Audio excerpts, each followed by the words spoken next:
Alexander Fleming, né le 6 août 1881 à Lochfield, en Écosse, est un médecin, biologiste et pharmacologue britannique. En octobre 1901, il réussit ses examens d'entrée de l'Université de Londres. Il étudie à la St. Mary's Hospital Medical School, qui deviendra par la suite l'Institut Wright Fleming. En 1908, Alexander Fleming obtient la médaille d'or de l'Université de Londres, étant arrivé premier aux examens de médecine. En 1928, il y enseigne la bactériologie.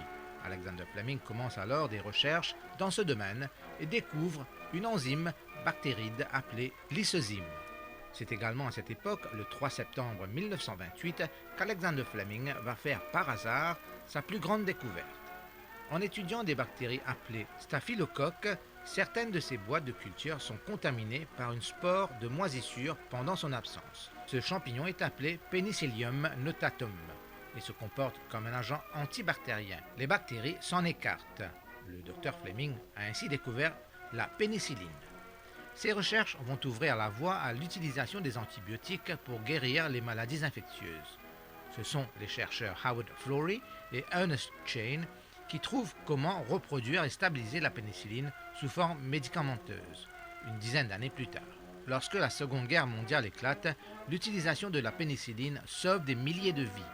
En 1943, Alexander Fleming devient membre de la Royal Society de Londres et reçoit la Croix de Chevalier en 1944.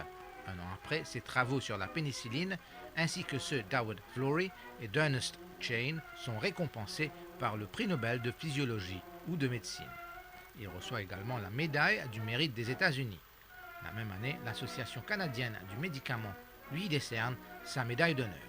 Sir Alexander Fleming décède le 11 mars 1955 à Londres des suites d'une crise cardiaque à l'âge de 73 ans.